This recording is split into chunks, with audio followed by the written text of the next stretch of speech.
nous sommes dans les cours des affermissements chrétiens. Et aujourd'hui, nous allons directement dans la leçon numéro 3.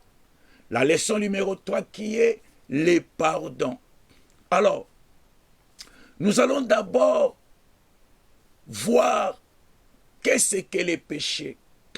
Donc, le premier point que nous allons apprendre, c'est la définition du péché. Bien aimé, qu'est-ce que les péchés? Nous allons directement dans le livre d'1 Samuel 15, 23 à 24. 1 Samuel 15, 23 à 24. Lisons la Bible. Car la désobéissance est aussi coupable que la divination. Et la résistance ne l'est pas moins que l'idolâtrie et les théraphim. Puisque tu as rejeté la parole de l'Éternel, il te rejette aussi comme roi. Alors, Saoul dit à Samuel, j'ai péché car j'ai transgressé l'ordre de l'Éternel et je n'ai pas obéi à tes paroles. Je craignais le peuple et j'ai écouté sa voix. Bien-aimés dans le Seigneur, ici nous voulons définir le péché. C'est quoi le péché? Qu'est-ce que le péché peut amener dans nos vies? Quel est l'impact du péché dans nos vies chrétiennes? On ne peut pas parler de pardon sans pourtant parler aussi du péché. Puisque pour que tu puisses demander pardon, ça veut dire tu as péché quelque part, tu as fait du mal quelque part. Voilà pourquoi on a voulu d'abord définir les péchés. Dans le livre d'1 Samuel 15, 23, 24, qu'on vient de lire, c'était l'histoire des premiers rois que Dieu a établis sur son peuple, le roi Saoul et le prophète Samuel. Ici, Dieu a dit à son serviteur, le prophète Samuel, il a dit, allez auprès de Saoul, va lui dire qu'il puisse se préparer pour combattre les Amalékites. Alors, Dieu, l'Éternel, s'est souvenu de ce que Amalek a fait à son peuple quand ils étaient sortis de l'Égypte. Amalek a bloqué le chemin aux Israélites. Il n'a pas voulu les laisser passer à son territoire. Amalek a livré une bataille avec Israël. Et Dieu, maintenant, il s'est souvenu de ce que Amalek a fait à Israël. Alors Dieu maintenant, il envoie le roi Saoul de se préparer en guerre contre Amalek. Dieu a dit à Saoul, au travers son prophète Samuel, va exterminer tout homme, exterminer toutes les femmes, exterminer tous les enfants, exterminer aussi les animaux. Alors, on peut vérifier ce que l'Éternel a dit à Saoul au travers Samuel. Dans le verset 2, ainsi parle l'Éternel des armées.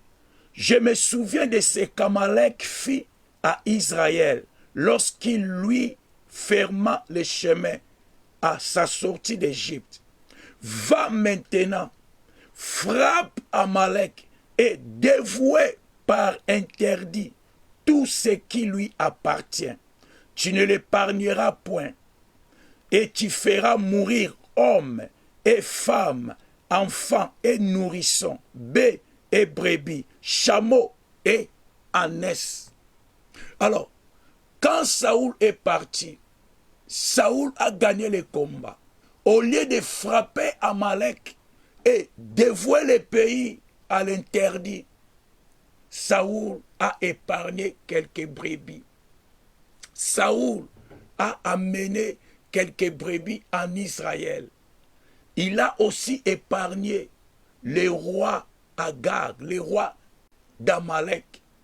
Alors, quand le prophète est venu, la première chose, la Bible dit, il déclara auprès de Saoul, c'est quoi les bruits des brebis que j'attends? Alors, Saoul a dit auprès de Samuel, nous avons gardé quelques brebis. Ils ont gardé quelques brebis. Alors que Dieu, l'Éternel, les a dit d'exterminer toutes les choses. Exterminer les brebis, exterminer les ânesses, exterminer les chameaux, exterminer les personnes, même les bébés. Il faut tout tuer. Mais Saoul a gardé quelques brebis. Israël a gardé quelques brebis. Israël a épargné les rois. Il a fallu qu'il tue les rois selon l'ordre de l'Éternel. Alors, quand Samuel a entendu cela, il commença maintenant à le dire qu'il a fait du mal. Et quand Saoul a entendu qu'il a fait du mal, la Bible nous déclare, il commença à demander pardon auprès de l'Éternel. Il a vite compris qu'il a fait du mal. Il a vite compris qu'il n'a pas obéi à la voix de Dieu. Bien-aimé, c'est ça le péché. Le péché, c'est de ne pas obéir à la voix de Dieu. Alors, nous allons encore dans le livre d'Ésaïe 53, verset 6. Nous sommes toujours dans la définition du péché. Lisons encore Ésaïe 53, verset 6. Nous étions tous errants comme des brebis. Chacun suivait sa propre voie. Et l'Éternel a fait retomber sur lui l'iniquité de nous tous. Ici, on parle et que nous tous, nous étions des errants.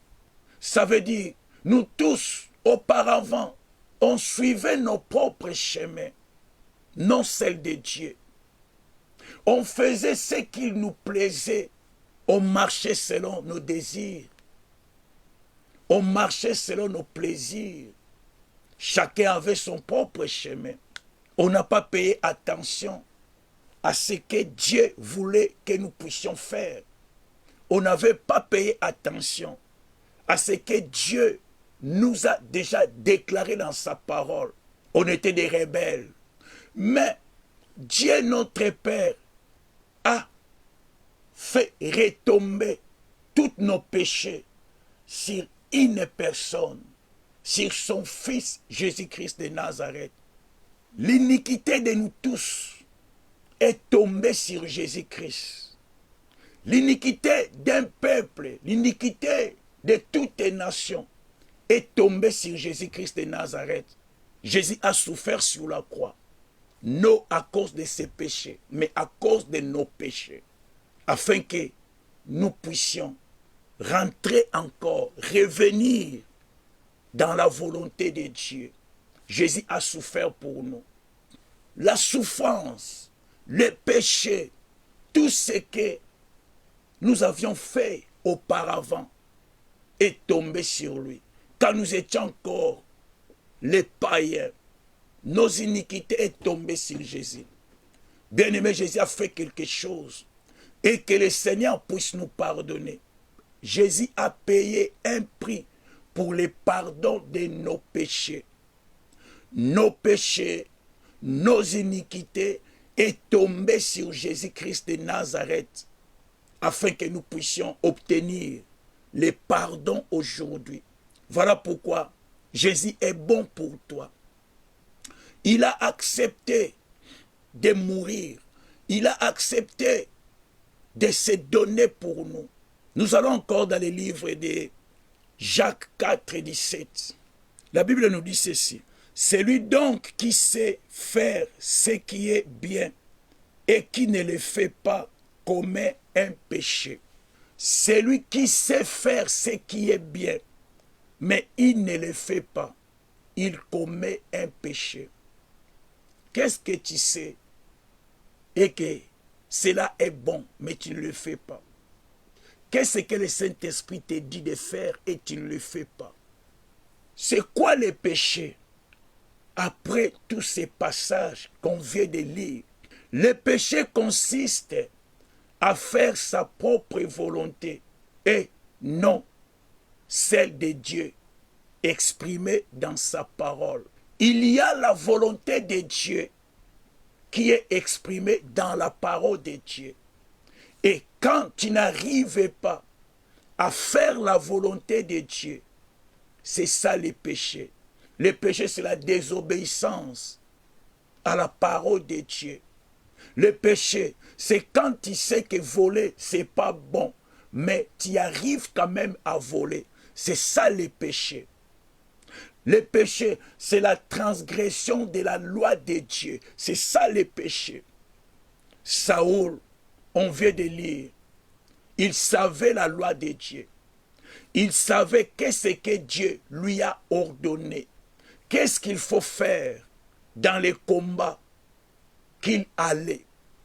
Qu'est-ce qu'il faut faire? Il avait toutes les informations que le prophète Samuel lui a données. Il lui a dit, tu vas faire ceci, tu vas faire cela. Mais arrivé sur place, Saoul a désobéi à la loi de Dieu. Bien-aimé dans le Seigneur, qu'est-ce que tu fais aujourd'hui? Tu es en train d'obéir à la voix de Dieu ou pas? Est-ce que tu écoutes Dieu? Est-ce que tu écoutes la parole de Dieu? Est-ce que tu lis la parole? Est-ce que tu obéis à la parole de Dieu? Ça, c'était le premier point. Tu dois d'abord connaître tes péchés. Après, tu vas demander pardon. Tu ne peux pas demander le pardon si tu n'arrives pas à connaître tes péchés. Que le Seigneur te bénisse. Alors, dans cette leçon numéro 3, qui est le pardon, on a parlé des points numéro 1, définition du péché. Alors, point numéro 2, d'où vient le pardon? C'est une question. D'où vient le pardon? Nous allons dans le livre de 1 Jean 1, 9. La Bible nous dit ceci. Si nous confessons nos péchés, il est fidèle et juste pour nous les pardonner et pour nous purifier de toute iniquité. Gloire à Jésus-Christ de Nazareth. Il est clair ici, puisque le deuxième point c'est d'où vient le pardon. Le pardon vient quand nous confessons nos péchés. Après avoir péché, après avoir reconnu qu'on a péché devant notre Dieu, devant la parole de Dieu, on a transgressé la loi de Dieu, on n'a pas fait la volonté de Dieu. C'est ainsi, nous allons maintenant confesser nos péchés devant le Seigneur. Et quand nous confessons les péchés, c'est ainsi que le Seigneur nous pardonne. Donc le pardon vient en confessant nos péchés. Nous allons dans le livre d'1 Pierre 3, 18. 1 Pierre 3, 18. La Bible nous dit ceci. Christ aussi a souffert une fois pour les péchés. Lui, juste pour des injustes, afin de nous amener à Dieu, ayant été mis à mort quant à la chair, mais ayant été rendu vivant quant à l'esprit. Alors, nous comprenons que à la mort de notre Seigneur, nous obtenons le pardon. D'où vient le pardon? Puisque Jésus s'est donné pour nos péchés, il est mort pour nos péchés, non pour ses propres péchés. Lui qui était Dieu, lui qui n'a pas péché, mais il est mort pour nous. Alors, d'où vient le pardon? Le pardon vient quand nous confessons nos péchés. Le pardon vient au travers la mort de Jésus-Christ de Nazareth. C'est lui qui nous pardonne. C'est lui qui s'est donné pour que nos péchés soient pardonnés. Que le Seigneur vous bénisse. Jésus-Christ est venu pour ôter les péchés. Jésus est venu pour ôter les péchés. Lui seul en est capable. Donc, Il n'y a pas d'autre nom qui peut ôter nos péchés. Il n'y a pas d'autre personne qui a la capacité d'ôter notre péché. Il n'y a pas quelque chose qui est capable d'ôter notre péché. Lui seul, Jésus-Christ, il est capable, bien-aimé, d'ôter tes péchés. Voilà pourquoi je te présente. Quel que soit le mal que tu as fait auparavant, quel que soit le péché que tu as commis auparavant, mais maintenant, si tu ouvres ton cœur, tu laisses Jésus entrer, il va ôter tes péchés. Il va te pardonner. C'est lui qui a la capacité de pardonner tes péchés. C'est lui qui a la capacité de te purifier. Que le Seigneur vous bénisse. Il nous a permis d'aller à Dieu par sa mort et sa résurrection. Donc Jésus nous permet d'aller auprès des Pères à cause de sa mort, à cause de sa vie qu'il nous a donnée. Il nous a donné l'accès libre d'aller auprès des Pères. Sa résurrection nous amène auprès du Père. Donne ton cœur à Jésus. Donne ta vie à Jésus-Christ. Il te fera du bien. Que le Seigneur puisse te faire comprendre le mystère de la croix. Alléluia. Hébreux 9, 22. La Bible nous dit ceci. Et presque tout d'après la loi est purifié avec du sang. Et sans effusion de sang, il n'y a pas de pardon. Donc, le sang de Jésus nous amène le pardon. À cause de sa mort, dans sa mort, le sang a écoulé. Et ce sang, c'est ça qui nous purifie. D'où vient le pardon? Le pardon vient quand nous confessons nos péchés. Le sang de Jésus nous purifie de toute iniquité. Le sang de Jésus nous purifie de tous tes péchés. C'est ainsi que nous avons l'accès libre d'entrer auprès du Père. C'est au travers du sang des animaux que les péchés étaient expiés en ces temps anciens. Le pardon est réellement obtenu par le sang de Jésus-Christ. Les hommes accédaient à une pureté de la chair par les sacrifices animaux. Cependant, les péchés demeuraient en eux. Donc, dans l'ancienne alliance, on présentait le sang des animaux. Et ceux qui présentaient le sang des animaux dans l'ancienne alliance, ils accédaient à une pureté de la chair, à une pureté de la chair. Mais concernant le pardon du péché, il n'y a que le sang de Jésus qui est capable de purifier les péchés de l'homme. Le sang de Jésus qui est capable de purifier l'âme de la personne. C'est le sang de Jésus. Le sang des animaux faisait qu'accumuler les péchés. Le sang des animaux dans l'ancienne alliance faisait que couvrir les péchés. Mais ça ne purifiait pas les péchés des gens. Ça faisait seulement couvrir. La chose reste là. La chose, elle est toujours là.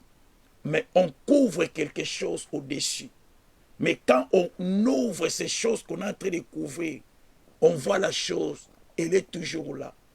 Donc, dans l'ancienne alliance, le sang des animaux faisait que couvrir les péchés. Mais quand Jésus est venu, il a donné sa vie, il a sacrifié sa vie pour nous sur la croix. C'est ainsi que maintenant, les péchés ne sont plus couverts, mais le péché est enlevé. Nous sommes sanctifiés, nous sommes lavés, nous sommes renouvelés au travers le sang de Jésus-Christ de Nazareth. Que mon Dieu vous bénisse. Par le sang de Jésus-Christ, nous sommes définitivement lavés. Par le sang d'un agneau sans tache et sans défaut.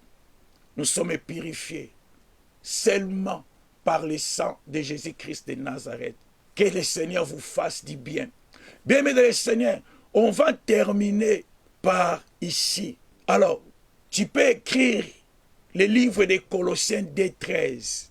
Colossiens 2:13 et Hébreux 10, 16 à 17. Et pour terminer, Psaume 103, 12 à 13. Alors, il nous fait grâce pour toutes nos offenses.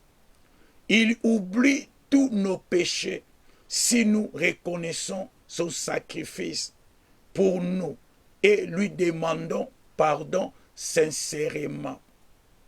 Donc, dans ces leçons numéro 3, on va terminer ici dans le point numéro 2.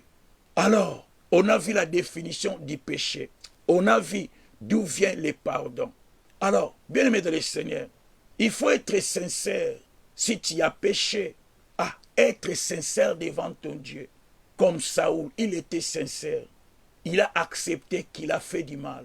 Il a accepté qu'il a transgressé la loi de Dieu. Il demanda pardon. Que le Seigneur puisse t'aider à demander pardon. Que le Seigneur vous fait du bien. Au nom de Jésus-Christ. Bye bye. Shalom, bien-aimés dans le Seigneur. Que mon Dieu vous bénisse là où vous êtes. Je suis votre serviteur, le pasteur Didier Mbidi.